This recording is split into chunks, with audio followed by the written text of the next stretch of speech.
former head of administration of Hospital Management Board. Stakeholder launch action plan for prevention of gender-based violence in Delta State. Plus, work resumes across states and federal parastatal after Eid al-Kabir celebration. Good evening and welcome to Nta Asaba News at 7. I am Ngozi Imokwede. The Delta State House of Assembly has dismissed a petition regarding the alleged unlawful transfer of Daniel Ebu, former head of administration and secretary of the Hospital Management Board headquarters, to Mother and Child Specialist Hospital in Owalero. The petition was dismissed due to lack of merit. Godfrey Nzekwe tells us more.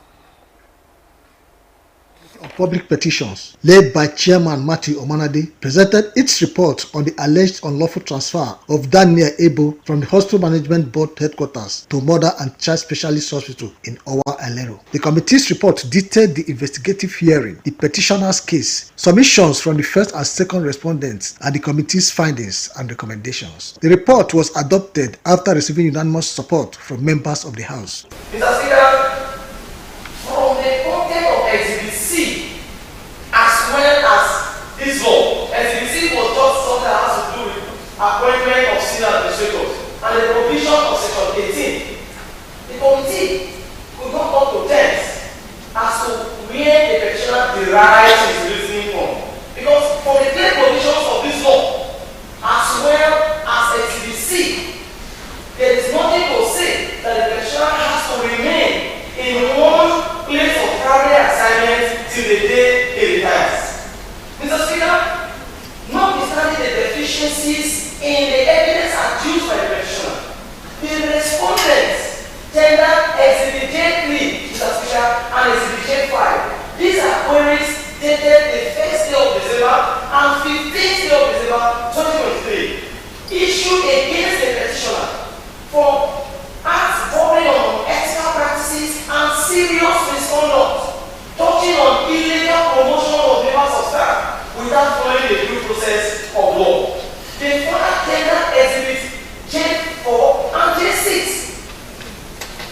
His actions, in paragraph 5, the findings of the committee, especially as clearly stated in his response to the query given to him as marked as Exhibit J6, shows that he is not only insubordinate, he is proud, and is not fit to be a civil servant.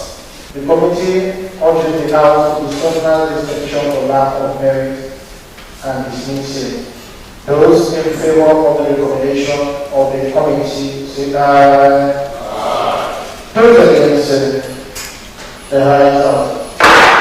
Following the adoption, the Speaker instructed the clerk to communicate the House's resolution to all relevant committees. The House subsequently adjourned plenary to Wednesday, June 11, 2025.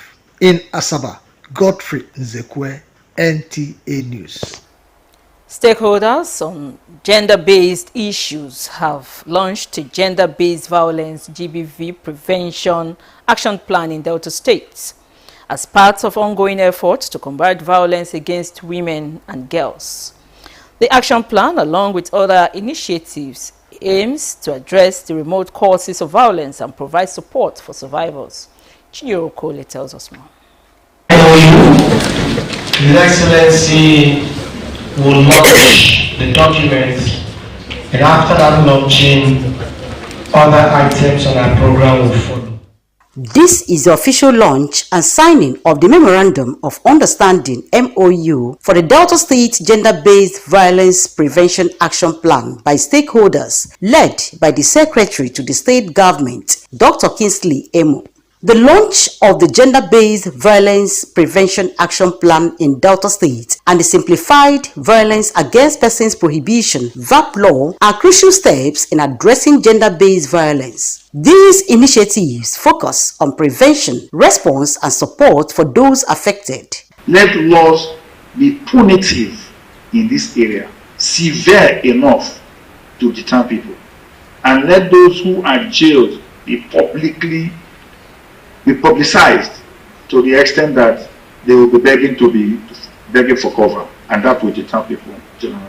Speakers at the forum representing government agencies, United Nations representatives, NGOs, traditional and religious groups, and other stakeholders discussed key areas including prevention, early intervention, gender response services, and multi-stakeholders collaboration. They emphasized the need for collaborative efforts to end gender-based violence. Cases of gender-based violence, are they getting medical services?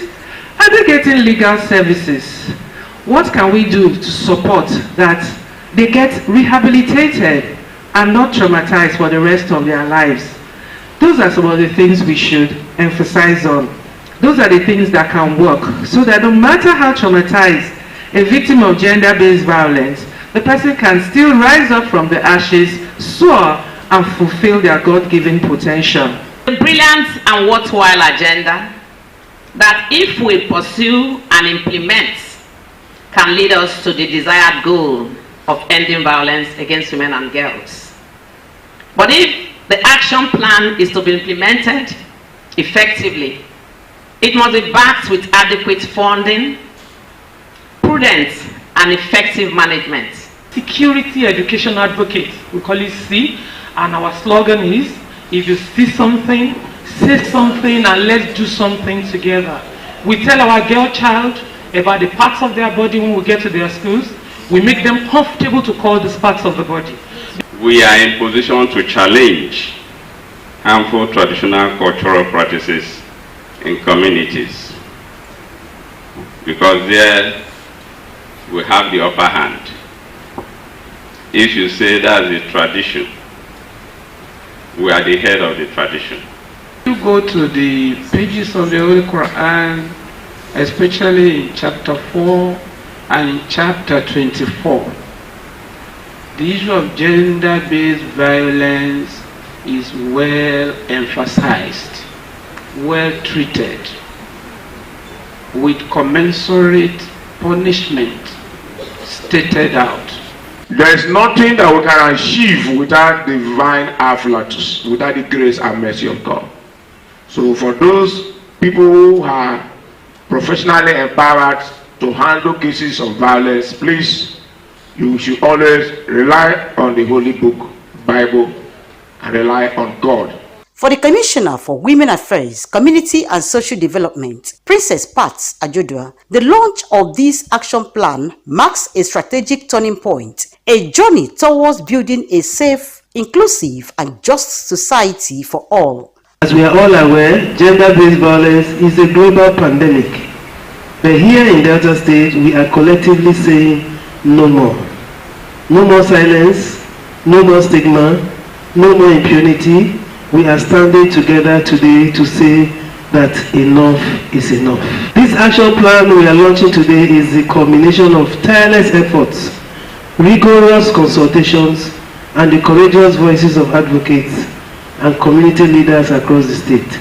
The launch of the action plan will help to dismantle the structural and cultural barriers enabling gender-based violence, paving the way for a Delta State that works for everyone, regardless of gender, age, or background.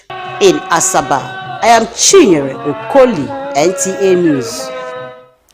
As work resumes across the state and federal government parastatals after the celebration of Eid-el-Kabir celebration, Nigerian workers say they are reinvigorated and ready to put in their best. Stella Ozokwelu is finding out the readiness and expectations of workers after the break.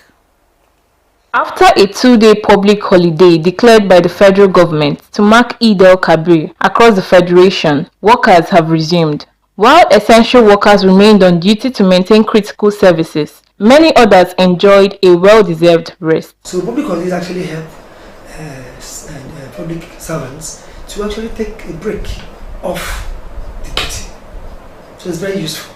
And of course, Muslim brothers who are having their celebration, of course they will have time to also have a good celebration and also rest. We the essential duty workers, we were at work, doing the work, okay? So I wouldn't say the holidays should continue because the work must be done. That is why we collect salaries. But it's also good that people rest sometimes. So the holiday was also good. Away from I wish they extended the holidays for extra 2 days or 3 days. Bad as it bad. Thank God we're here now. Work has resumed, so we're on duty. Work has started. We'll go on with our jobs as scheduled. As workers settle back into their routines, the spirit of renewal and sacrifice of Eid al-Kabir is expected to inspire a fresh approach to their duties. In Asaba, Stella Ozokwelu, NTA News. This is Nta Asaba News at 7. We just told you that stakeholders have launched a gender-based violence prevention action plan in Delta State as part of efforts to combat violence against women and girls. We also reported that work has resumed after the Eid al-Kabir holidays. Let's pay some bills. We'll be right back. Human trafficking is evil, is killing a soul, not just the body. Whenever you see such, you report to police. The Nigerian Police Force here in Delta State Command, we have been enshrined by the law to arrest whoever is responsible for this and ensure that they are duly prosecuted. Human trafficking is evil, is not godly, is not human. Human trafficking is not part of our culture. It's not what we should encourage. It's not what we should entertain. Human trafficking in Delta State is a criminal offense. It is not acceptable. It is criminalized. You pay fine and go to jail, and that ends your life. So, stop human trafficking. Stay away from human trafficking. If you don't want to end up in prison, stop it and look for a better business. And so I want to urge the entire public to say no to human trafficking. This message is powered by Nta Asaba in collaboration with Delta State Government. Nta Asaba, adding value to society. A clean and healthy environment is possible. Help the government to help you. We encourage Deltans to take charge of the environment. It is in the law. 20 meters radius belongs to you. If you are living between the road and your place is between 20 meters radius, it is your responsibility to take care of that environment. It is. So we call on Deltas to take charge of the environment. Deseat your drains. When you deseat your drains, mosquitoes and vector will not come close to you. It is not going to be business as usual when you do things the way you like. There is law that guides Delta environment. Once you contravene, the appropriate authority will take charge. This message is brought to you by Nta Asaba in collaboration with Delta State Government. Nta Asaba, adding value to society.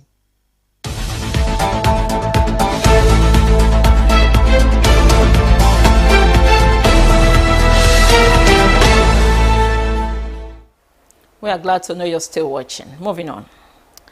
The newly renovated and now named Bola Ahmed Tinubu International Conference Center has been inaugurated with a call on potential users of the edifice to be ready to pay for proper sustainability. The president stated this during the official inauguration of the project.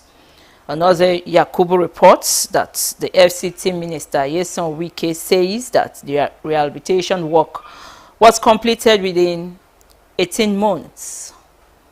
Giving the entire conference a facelift as obtainable in other development climes. The president commended the minister, describing him as a transformational leader that is changing the narratives of infrastructural development. Through the renewal agenda, we are determined to renew infrastructure across the key sectors of this country. Transportation, healthcare, education, energy, and urban development. Because you understand that modern infrastructure is the backbone of a thriving economy in an inclusive and progressive society. The International Conference Center is part of our country's larger vision to become a hub for regional diplomacy, continental trade discussions, global partnership, and many more.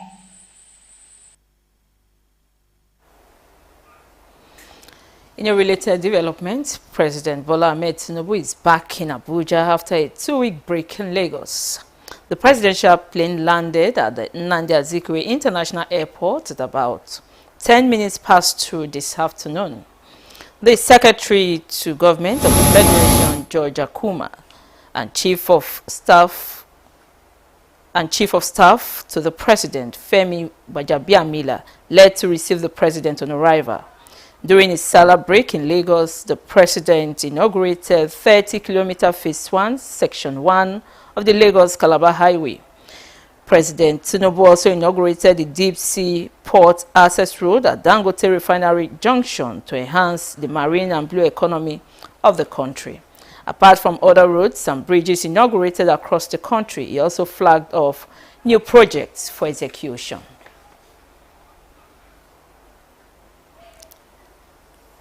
Away from that, we want Nollywood to help in rebranding Asaba.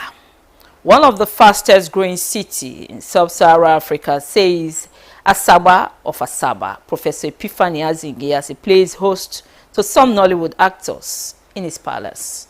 Ellen Dunko was there. Asaba maintained that Nollywood as an industry has been in Asaba for a long time, breaking barriers in the movie industry. As such, the people of Asaba will continue to encourage them to grow. The way they have impacted locals and people in the diaspora in general is a testament to increase in Nigeria's gross domestic product, GDP. The AGO commended the creative minds of script writing, noting that the ability to interpret and demonstrate them is not an easy task. I'm happy that there is someone who is here to encourage you. Because ideally and ordinarily, we imagine that it would be a much more lucrative and profitable undertaking. For some, from what I've heard, it may not be at the beginning. But by the time you have obviously mastered your art, certainly the rewards will come. It is our prayer that those rewards will come in the shortest possible time for us. We want to be part of the storytelling. That's why we are here. Tell our story because you are on our land. Talk about Asaba. We are branding Asaba. That's why we will support you, but help us to brand this town. Because Nollywood is now synonymous with Asaba. I don't need to say more.